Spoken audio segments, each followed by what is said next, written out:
Hello and welcome to today's webinar, Achieving True Partnership, Integrating Family Engagement in Systems of Care.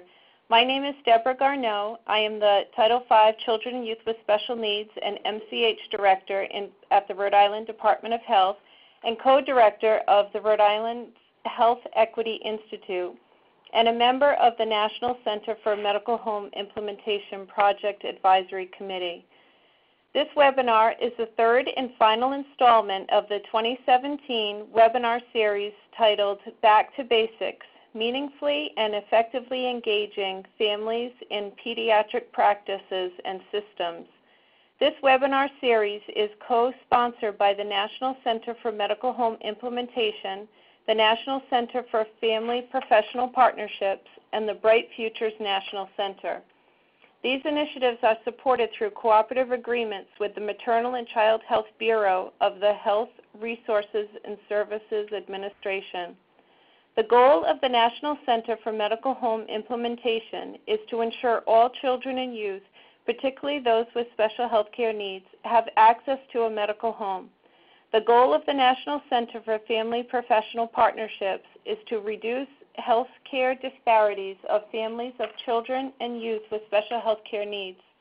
The goal of Bright Futures National Centers is to support primary care practices, medical homes, in providing well child and adolescent care.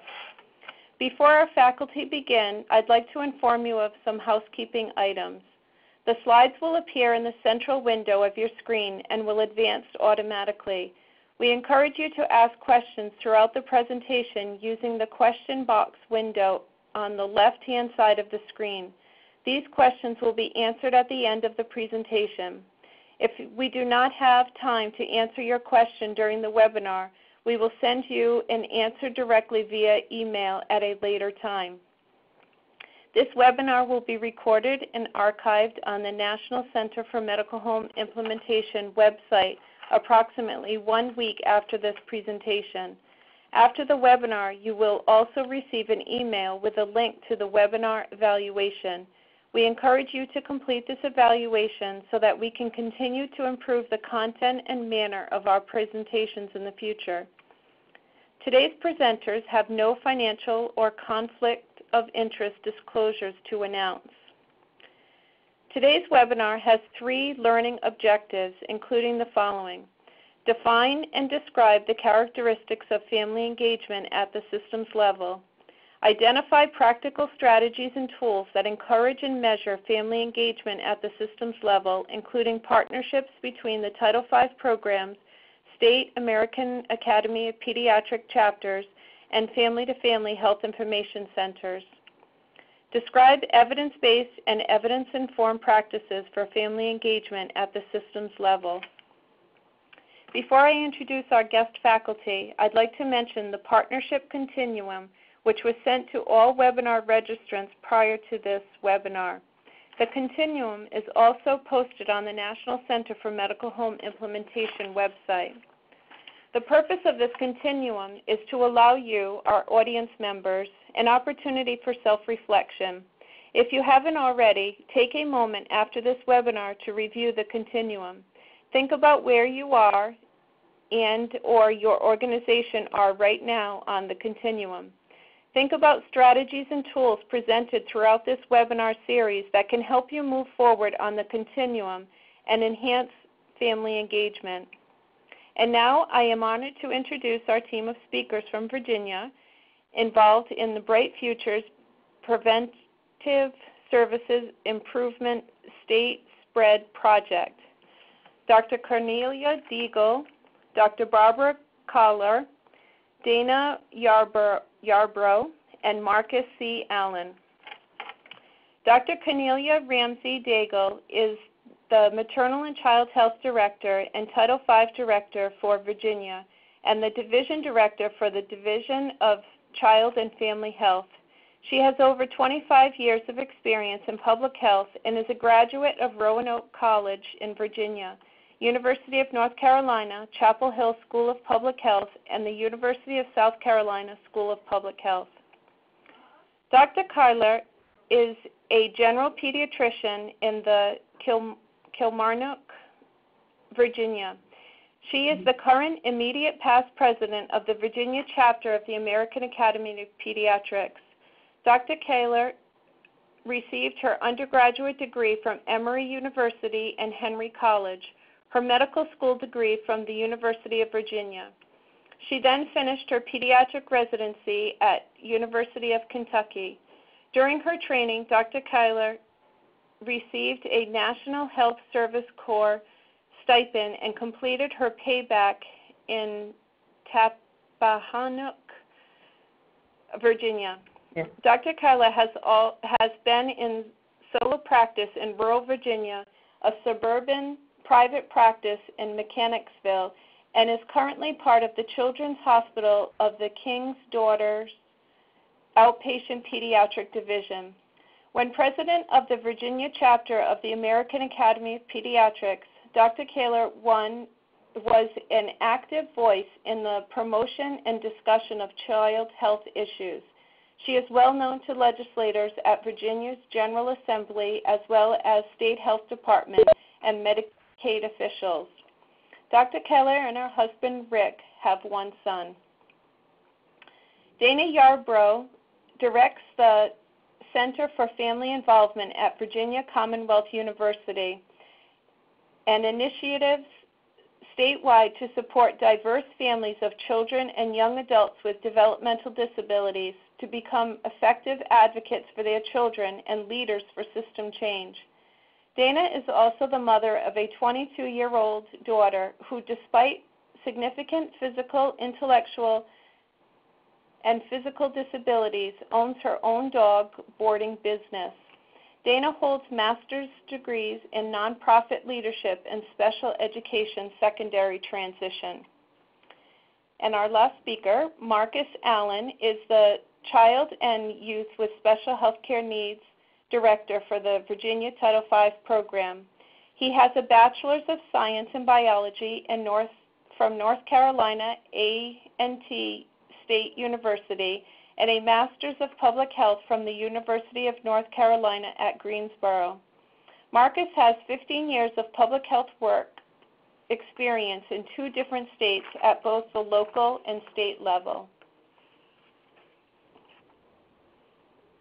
Okay, our first speaker. Yes, welcome to Virginia. This is Dr. Barbara Kaler, and we'll be telling you a little bit about our experience with our Precept 2 grant and how we incorporated parental involvement into that project. Next slide. What happened at the beginning of all of this is the Virginia chapter of the AAP and the Title V people we were working in separate silos. When I took over as president of the chapter, we had several goals. One of the goals was to reestablish some of the partnerships that we had in the past that had worked very well for us, one of which was the Title V people at the Virginia Department of Health. We also were looking for a QI project that would help us develop the infrastructure within the chapter to be able to provide that service for our membership. We were looking for a project that had parent participation as kind of a pilot to see just exactly how that would work and how to integrate that into other projects. And we were also looking for a project that would help us start with some grant infrastructure so that we could go on and pursue more grants. We had partnered before with Title V back when Bright Futures 2 was released, and still maintain a website that has a Bright Futures focus.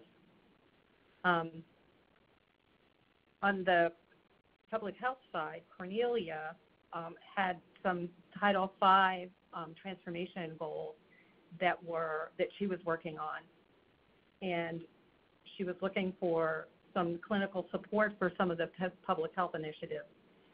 And they had a foundation. The foundations for this project were already in place. So when we had the first meeting of all the collaborative partners in this Precept 2 grant, Cornelia and I got together afterwards and we said, boy, we're working on the same thing. We need to combine our efforts and see if we can move us forward a little bit more quickly. So we had shared goals, but we were working on parallel tracks. We were in those silos. So next slide, please. So why we applied for the Pre-SIP 2 was because it was multidisciplinary and it had a diverse team approach. So we had other partners that we needed to get to the table. And again, this filled our goal of trying to reach out and reestablish those partnerships. We had family representation, which was, again, one of those goals that we were looking for. And the family input was very valuable to us, and it was an integral part of a lot of the decision-making that was made. This particular project also had very clear goals and objectives, which made it a little bit easier to roll out. It provided a framework to build and strengthen the practices and the chapter as well. So it was a win for everybody. On the public health side, this medical neighborhood concept, which I think will be discussed in a little bit more detail later, it enabled us to lay some of the foundation work to move that medical neighborhood concept forward. I'm going to spend a little bit more time talking about the monetary stipend and the technical assistance because they were pretty critical for this grant. The monetary stipend allowed us to reimburse some of the members that had to travel distances. It enabled us to have 2 learning collaboratives where we could get together the practice teams and all of the partners in the project for an in-house informational seminar. So that was huge. One of the things that I'll mention a little bit later too is that when you have parent partners, you need to be sensitive to their needs for babysitting and help defraying some expenses, and this enabled us to be able to do some of that as well. Also, the technical assistance that the AAP provided to us, they allowed us to use their QI computer system to generate our run charts for the different PDSA cycles that we did. So that was hugely helpful to us, and that reinforced the value of the data collection and the importance of being able to use that particular computer system. The plan, do, study, act cycles, it was very interesting. We had practices that ran the gamut. We had a huge inner city tertiary center with a residency program to somebody like me who was in the very rural part of the state and everything in between. So it was very interesting to see how each individual practice does the PDSA cycles and what they spent their time trying to improve. A lot of time was spent on social determinants of health, and if we have time, I may be able to spend a little bit of time talking about that. But they were each practice had its own individual approach and it ran the gamut from one program that developed their own tool to another practice that actually partnered with the School of Social Work and used senior students as interns in their office. So there were some very creative approaches to many of the problems that came out of the grant. It gave us an opportunity to broaden the perspective and have other community partners work with us. So it wasn't just Title V. It was, home visitation services. It was folks that are involved in food pantries and that sort of thing. And it depended on the practice and its location, who in the community they included into this program. It also gave us opportunities to identify gaps in the system at all levels, and that's from the state level down to the individual practice level, and to work on in each one of those sectors to try and correct some of the problems that we saw. Some of these things are now in place. Some of them are still in process, but at least we've gotten an idea of where those gaps are and where we need to go from here. Next slide.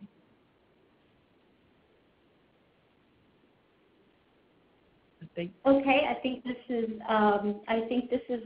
Cornelia, and this is where Barbara and I tag team, because really what happened while the pediatricians and the association, our local chapter in Virginia, were working on looking at their clinical practices from a Title V perspective, we were fortunate enough to be accepted into a maternal and child health workforce development center cohort.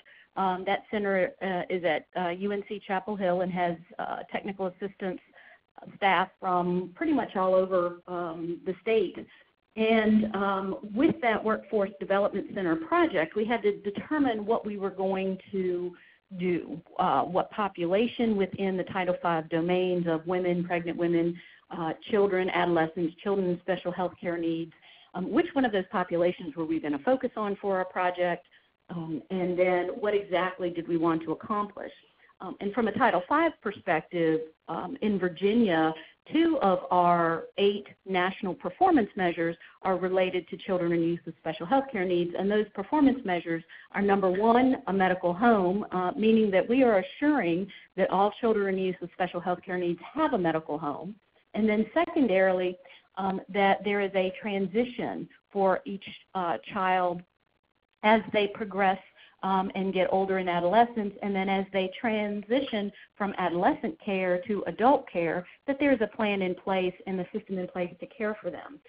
So the Title V team, and I want to stress this from the get-go, if you will, included and continues to include Dana Yarborough. She has been a tremendous asset to our team. She meets with us on all of our meetings, goes on all of our trainings and our conferences, and from the very, very beginning, we had her at the table to provide input and consultation about what she thought and what she knew from working with our Families to Families program, what was potential identification of needs. So from the beginning, we knew that we needed to include families as part of as an essential partner, really. And so what ended up happening is, as we were discussing some of our priority areas for children and youth with special health care needs, we decided that we did want to focus on that population a little bit more for Virginia. And so we thought, well, we don't really have a good handle on a medical home. We don't know if children and youth with special health care needs or typical children have a medical home. And then as we began to explore it more, our Title V team, we realized that there are many different definitions of a medical home. And so the further that we got into it, the more that we found really the expertise and experience lied within our family experiences and what the families had shared. And Dana will speak in just a moment, but it was very important that we had invited her to the table, but secondarily that she also was truly heard and was treated and authentically was seen as a representative that represented family experiences, but also if she wanted to gain additional knowledge or information from other families, she would include other family members as well. So it was a two-way street, I guess, is what I'm saying, that we really reached out to her and she stepped up and said, yes, I will be a part of you all. And so the Workforce Development Center provided expertise to help us hone in on what the priority really should be, and provided the technical assistance that we needed to facilitate pulling together a larger group of stakeholders that were interested in the health and welfare of children and youth with special health care needs. So we came up with the medical home idea, and then as we were listening to our family representatives, what Dana really brought to our attention is that a medical home was not sufficient for the needs of children and youth with special health care needs and some typical children as well, but we were focusing on children with special health care needs, but that really what the family and the child or youth needed was more of a medical neighborhood, which included the pediatrician and the specialists and other support and wraparound services. So we really began to understand from the family perspective that what was needed was our project needed to be a medical neighborhood. And how do we develop that system of care where the medical neighborhood, whether it's related to education or housing, the specialty care services that are needed, but that medical neighborhood would be there for the family. Next slide. So Bright Futures has always been our core roadmap, if you will, at the Virginia Department of Health for child and adolescent health and development. And so Precip 2, of course, is using that Bright Futures model. And so the medical neighborhood really had a roadmap already established. And so that's where we began to see that what our ultimate goals were with Precip 2 and what Barbara talked about and what our Title V project the transformational goals mean we're really transforming care and transforming the support for children and youth with special health care needs. And so we realized that by putting these two pieces together, the Precip 2 goals and objectives with the Bright Futures roadmap and our Title V project with the medical neighborhood and the Bright Futures roadmap, that we could be much stronger together. Next slide. All right, this is Barbara Kaler again. The lessons that we learned from this this project were that it did in fact rebuild the connections that we were looking to reconnect with, and those have continued on past the end of the grant, which was again one of the intentions was to re-strengthen those relationships and go forward with them. We realized just how valuable the family representative was. Not only did they notice gaps that we didn't see, but they gave us a completely different perspective on some aspects of the project that just had never occurred to us. And they also helped us with how to work through those and come to a solution. I can't reinforce enough how important the financial support was. This enabled our family representatives to come and to be able to have their children taken care of during that time frame.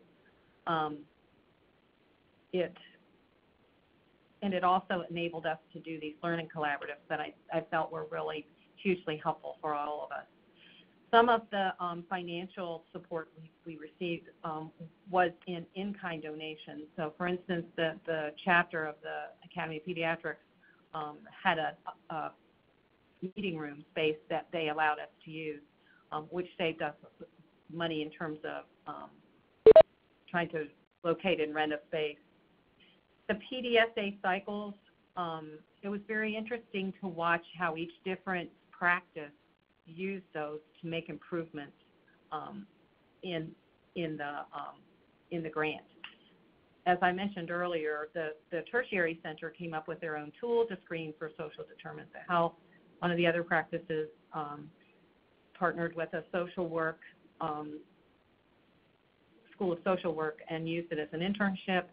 Two of the other practices reached out to local community organizations to try and fill the needs of the patients and families that they became aware of through this grant. This last one was absolutely a bone of contention. Some of the practices had very little trouble with the data agreements. Their systems allowed them to share data and never even looked back. The system that I was with at the time, I spent 18 months trying to get them to release my data, and I could never get them to release it. So the data can be an issue. I went ahead and finished the grant, but my data was just not entered in it. So that can be a real tough one, and I'm still not sure that I know the answer to that one. Next slide. Well, I think this one is back with me. This is Cornelia again. We really began to understand that experience is the best teacher. We were fortunate enough to have phenomenal professionals that were part of the collaborative when we joined forces from every field.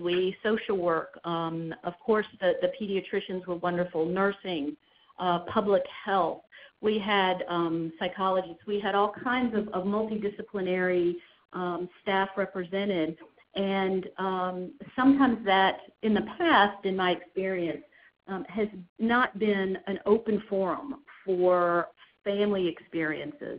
And what we realized is the wisdom that families brought did exactly what Barbara just said, made us look at things from a different perspective or multiple perspectives, and opened our eyes and also began to recognize where some of the problems were, as well as some of the potential successes.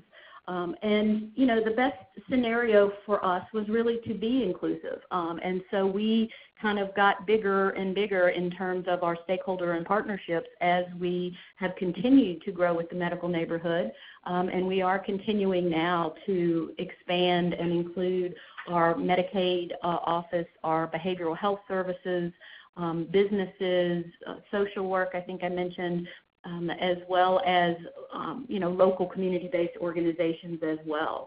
So some of the barriers that might have existed between the disciplines were talked through. Some of the language that we used was a little bit different, and getting everyone on the same page took time, but people were dedicated and showed up to the meetings, and we were able to have those resources that Barbara mentioned to help ensure that the family representatives were there, as well as the other experts. Next slide.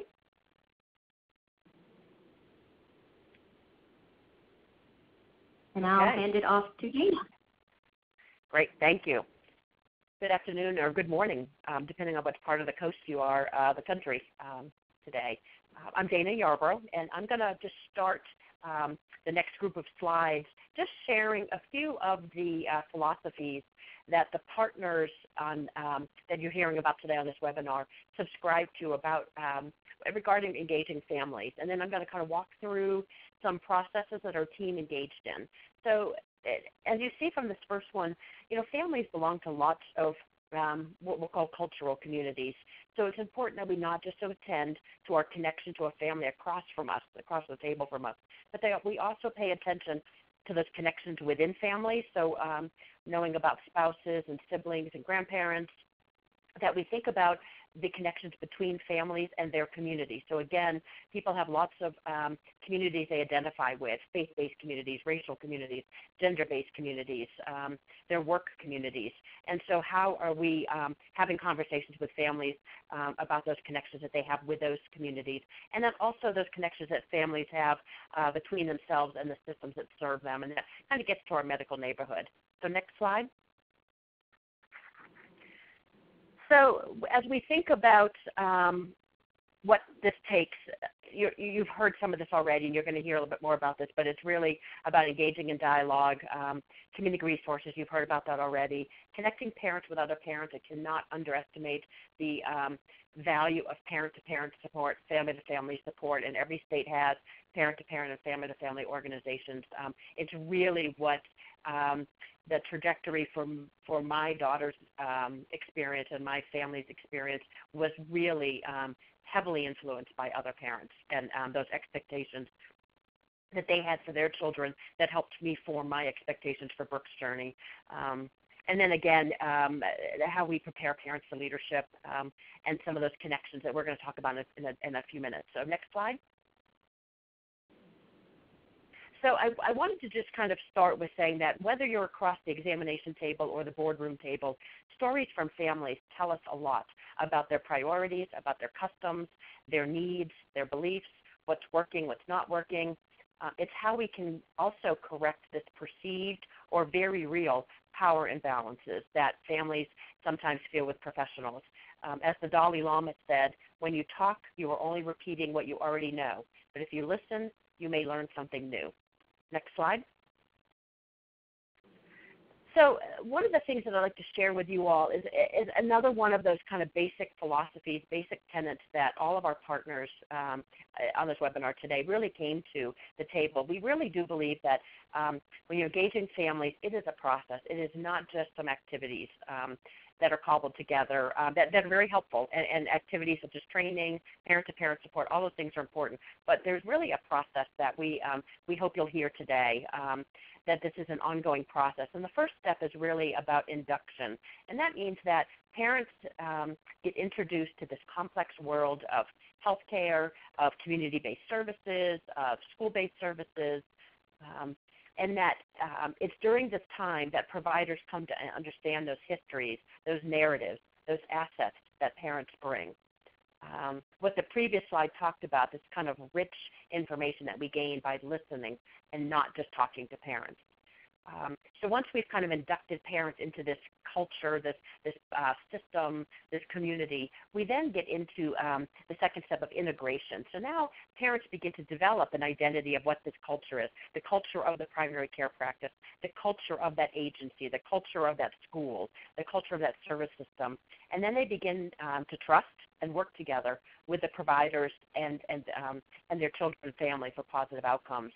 And then finally what we get to is this third step of where parents become invested, and you begin to see leaders rising to the surface among the families. And so Marcus will probably share a couple examples of where families are playing a role in the medical neighborhood initiative, and some of the activities that parent input has been very valuable. And those are parent leaders that have risen because they've gone through steps 1 and 2, and they're now in that investment stage. Next slide. So you've heard that the partners are here at the table, and I want to just take a step back and just say that there was this alignment of the partners between the Pre-SIP and 2 and the Medical Neighborhood Initiative.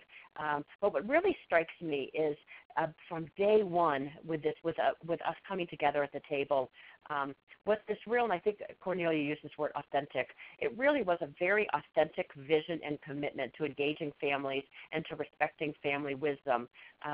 I've been working for about 2 decades with a lot of these state agencies, a little bit with the American Academy of Pediatric, Virginia's chapter, and other organizations. And this is really the first time I felt at the table that we all came together. There were no power imbalances at all. We really started from day one with that authentic relationship. You could just feel and hear the genuineness in each person at the table, that we wanted to learn together, that we wanted to share in the decision making. There was no tokenism, and some of you who are participants today probably have felt that tokenism when you've been a parent voice. I think what I really enjoyed was that they weren't looking at me to represent all parents, but they recognized that I had access to and connections to a lot of families and family-led organizations, and could mobilize them to help us accomplish whatever task that was identified. Next slide. So we had our kind of shared philosophies. We brought our players to the table. We honed our vision. You've already heard that we selected this idea around medical neighborhood. This is just a teeny piece of a graphic that's actually part of a poster from the Healthcare Intelligence Network on medical neighborhood. What I really think is about, when we think about family experiences, those remind us that children with disabilities each have their own unique constellation of providers. Some have just a pediatrician only, others have a primary care doctor, maybe school-based speech and occupational therapy. Others may have 4 or 5 specialists, a family practitioner, 4 or 5 case managers, community agencies, healthcare, pharmacists, schools, school nurses, and so each one of us has a different kind of medical neighborhood, as Cornelia was explaining. And so it was really exciting that we were able to, that they chose this to kind of be their highlighted project initiative through the Workforce Development Project, because it really gave us a chance to, again, take this from where families were and the needs that families had. Next slide. So once we had this kind of vision of where we wanted to go kind of in this systems change, we really needed to solidify the different roles. So I'm only going to show here the family role. So this actually was an activity that we participated in that said, okay, each one of you comes to the table with a role. Let's define that role. So you'll see that the kind of the families in the middle, the family role in the purple. You'll see the blue notes, and that really is what the family brings to the table, their role, an advocate, a parent mentor, a liaison between family-led organizations. Those green notes then become kind of more specifically about what the family can provide, that role when they're at that systems change table. And so they can problem solve on how to engage the hard-to-engage families. They can collect family stories. They can receive referrals to provide a parent support. They can keep us grounded during these discussions in the realities. Those red notes become kind of what the family needs to participate in that family role on the systems change table, and that's a safe environment to be able to speak up and share what their experience is. That they have time to be able to go out and gather input. That there's some compensation, and I think Dr. Carroll already mentioned how important it was that there was compensation to recognize the family's contribution. That there were materials that are family friendly. And then we have those yellow notes, which were kind of, again, what resources do they bring to the table? And so we bring access to cultural brokers, families who are from other racial and ethnic communities. We might be able to bring grant dollars. We can bring products and trainings that we've developed for families in around healthcare and navigating insurance and Medicaid and all those other things. We can bring portal websites with resources. The next slide. So we really also, once we defined our roles, and again, I've mentioned these philosophies, but there was this really true commitment to understanding how families enter into relationships. And so we took the time to really have discussions about how parents take in information. And I can remember at one of our meetings with the Precip, I was there. We had the whole meeting was just devoted to how do we collaborate with families and get families to feel comfortable talking to pediatricians. And we really, kind of explored that families, we sometimes forget, but they take in the same information that everyone does.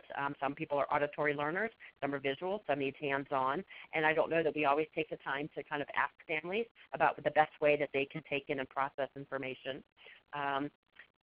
Who are their trusted resources? So, people use the internet a lot, and so we need to be careful because there's thousands and thousands and thousands of hits that come up if you type in autism or some other disability. And so how do we kind of help families understand who are those trusted resources?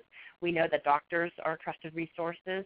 We know from some of the research that other parents have a huge impact on families making decisions, that's a trusted resource. And we don't want to forget about other family members, grandparents, siblings, aunts and uncles, who have important information about family history, family health history. And then ultimately, what factors impact that decision-making. And we do know that cultural norms and traditions from some of the studies out there around family decision-making really are one of the key factors. And so we cannot underestimate, again, how important it is to be culturally agile and really listen to families about their goals for their children based on cultural norms and traditions. Again, ask, don't assume. Next slide. We also acknowledge that there's some things that we may not be able to change. We would love to be able to change socioeconomic status. It's not something that we felt, it's something that we could do. So as a group, we acknowledge that we may not be able to directly impact socioeconomic status, the number of children with disabilities, or cultural beliefs, because those are fairly ingrained in us. But the next slide, please. We felt that we can impact knowledge of families, so we can help them understand their rights, health insurance processes, applying for benefits, special education processes. We can impact behaviors. We can try to work together on how to model collaboration, negotiation, team processes, how to be a best advocate for yourself and your child and your family. And we can also impact beliefs. about the family's ability to provide valuable input. Again, building that trusting relationship and showing that the family wisdom is just as important as the medical knowledge or degrees that some of us have behind our names. Next slide. And then we also said that there were some things we could change between parents and I guess called providers, clinicians, professionals. One is collaboration, that we can really work on building mutual trust and valuing each other's input, respecting, even if we don't always agree, that there is a real intentional commitment to engaging in meaningful two-way communication regarding the child's health, their learning, their school activities, and that we partner, that we really do view parents as equal partners. So those are some of the things that we need to kind of continue to work on. Next slide. I think this is Marcus. Yes. So I just want to summarize some of the things that we've done. I think my colleagues have done a very good job explaining our work. I have to give a lot of credit to Cornelia for, in the very beginning, having a vision to decide that we needed to work with the AAP and partner with them, and Dr. Taylor for agreeing. I think has made a huge difference in the work that we're doing because we're able to get broad perspective.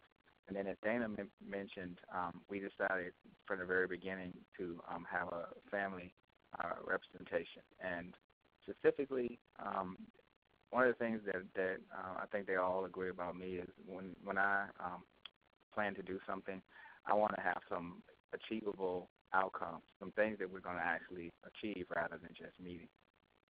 So as they've alluded to earlier, the major project that we're working on right now is medical home and transition modules. So some of you may be saying, well, that's nothing special. They already exist. But what ours will be is something totally different.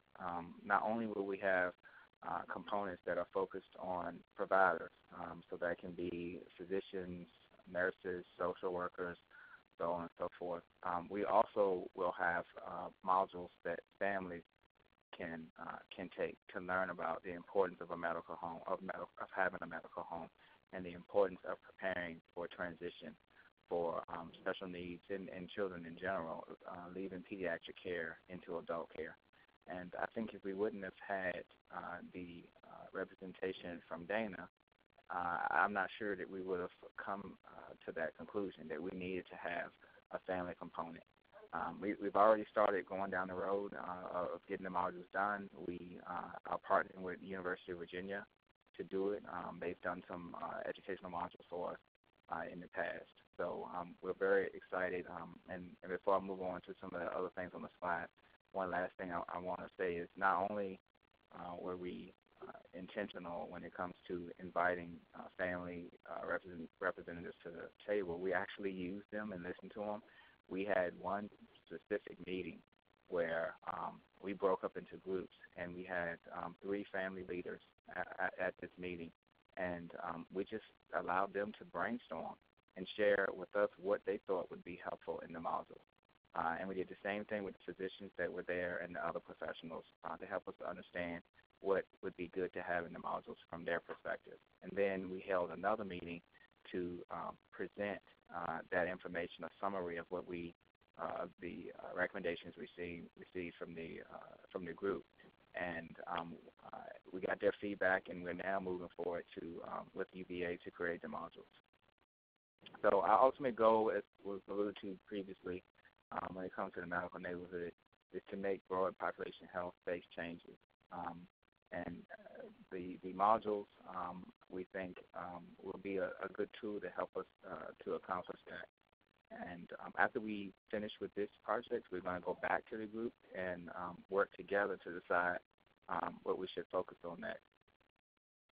So last, I think it's very helpful that we are working closely with Precept 2 and that we align the work with the Precept 2 project, not just for collaboration, but also making sure that we get the perspective of professionals who are serving the same families that we are working to serve. It's very important.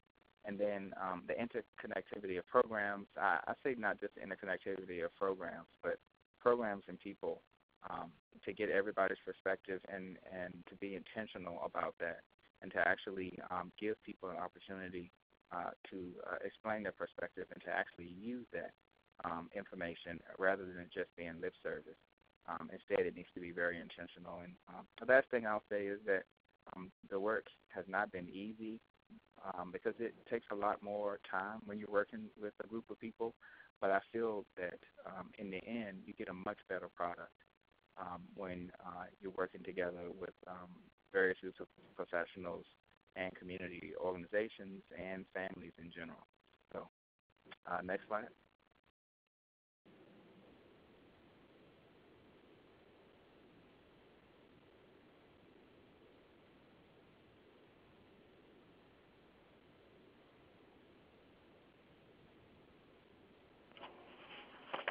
Okay, so thank you to our presenters, Dr. Deagle, Marcus, Dr. Kaler, and Dana. Before we move on to take some audience questions, I wanted to bring to your attention your attention to the numerous resources presented in the slide deck from our sponsors, the National Center for Medical Home Implementation, the National Center for Family Professional Partnerships, and the Bright Futures National Center. Since this slide deck will be made available to all attendees after the webinar, you will be able to review these resources in detail. So we do have a few questions that have come forward. I'm not sure who this one is directed to, but possibly the Title V program, but you can decide amongst yourselves. The question is, where can groups find financial support for system building efforts? I think I can answer that one. There are several ways for us if you're a Title V program, and I'm not sure if this is a Title V program asking about it. But Title V offers technical assistance to all states and 8 or 9 territories that receive funding. So that was instrumental in helping us to get our project off the ground. And I think that was, I'm not sure that it would have happened without the Title V funding and the encouragement from Title V. And they have a process actually where you can apply for technical assistance. Yes, this is Cornelia, and I'll add to what Marcus is saying. With the Title V transformation, the systems approach and looking at comprehensive, complex systems of care for the maternal and child health populations is a key component of this transformation of the block grant. So they're providing technical assistance, as Marcus said, and also depending on funding availability, there may be future technical assistance, actual grant funding that is available through MCHB. But again, that's contingent on available federal funding. But then also, consider one of the things that we did learn is that you can leverage. Sometimes you don't necessarily have to have a lot of funding if you have the people at the table willing to carve out the time to meet and devote their time, which is extremely valuable, both families and professionals. And so, right now we do have some Title V funding that's helping with the development of the training modules, but we don't have any funding specifically for this initiative, but we have the commitment from everybody who's at the table. And this is Dana. I would just throw out really quickly that, I have a commitment. I have 20 staff and about $1 million in funding, and I write a lot of grants and negotiate a lot of contracts with state agencies to do family engagement work, and I write into every one of those grants and contracts funding to help support families with stipends and travel, and people with disabilities with stipends and travel. So, please reach out to your family-led organizations, Family Voices, Family Health Information Centers, the Parent Training Information Centers, parent-to-parent programs, to see if they have any funding that can help support some stipends. Okay, perfect. The next question is, can you please expand on the idea of knowledge versus wisdom when working with families?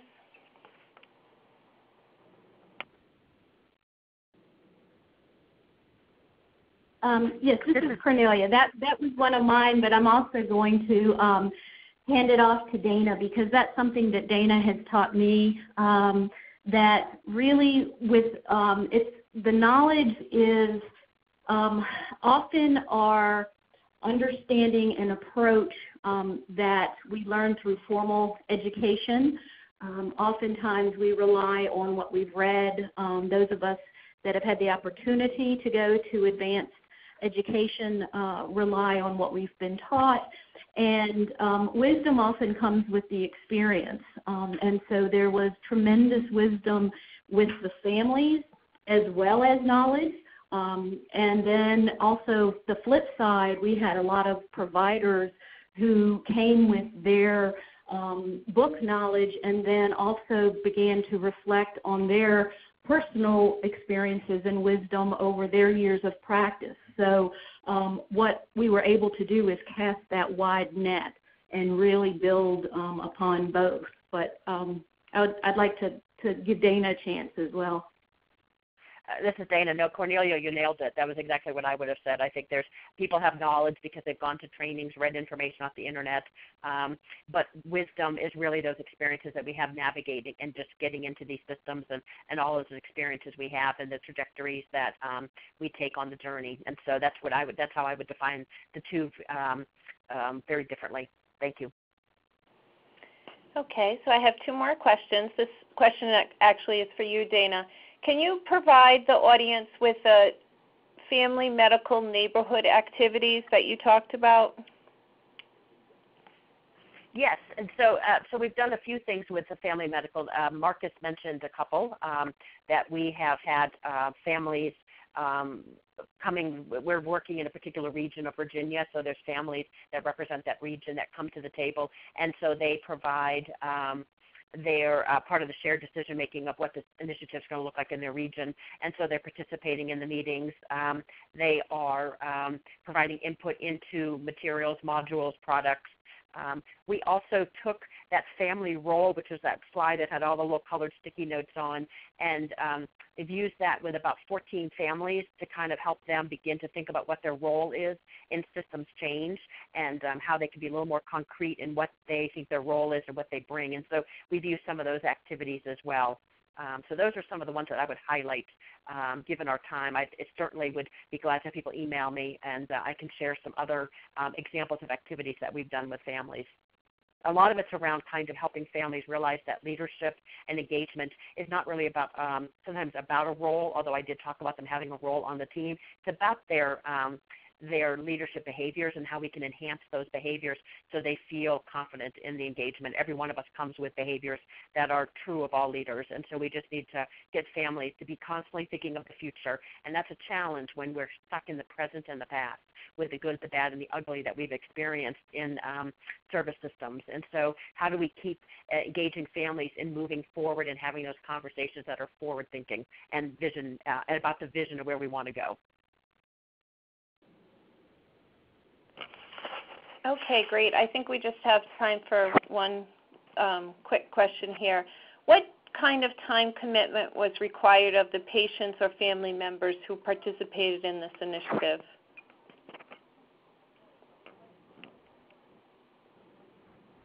This is Barbara Taylor. I think I can answer that one. Go ahead, Barbara. Yeah, I'm going to answer the pre-SIP one, and I think Marcus can probably answer the medical neighborhood one. The pre-SIP 2 required the family members to be present at the two learning collaboratives, which were a full day, so 6 to 8 hours. They were also available on conference calls, which was an hour once a month. And if they were involved in one of the practices that were participating in the grant, then that practice may have used them a little bit more often. But that was what the pre-SIP 2 grant requirements were. Okay, Marcus. And thanks, Barbara. For the medical neighborhood, we try to meet quarterly, and we try to come to be very prepared and to have activities that can help our families to brainstorm and to give us their advice. So it really was just one day. I think our first couple meetings were all day. And then the last meeting I think that we had was about a half a day of time commitment from them. And then we follow up via email regarding, and at each meeting regarding next steps. Okay, thank you so much for the questions and for to our faculty member for so thoughtfully responding and presenting this information. So we appreciate your time, sharing your experiences and your expertise with us. So I know that there were a couple more questions and that they will be responded to directly. And again, this webinar is recorded. The slides and all the unanswered questions will be archived about a week from today on the National Center for Medical Home Implementation website. Additionally, you will receive an email after this webinar shortly. We will be asking you to complete an evaluation, which will only take a few minutes of your time. We would greatly appreciate it if we could get your feedback. So this has been the third and final installment of the 2017 webinar series titled Back to Basics, Meaningfully and Engaging Families in Pediatric Practices and Systems. So thank you very much for your participation.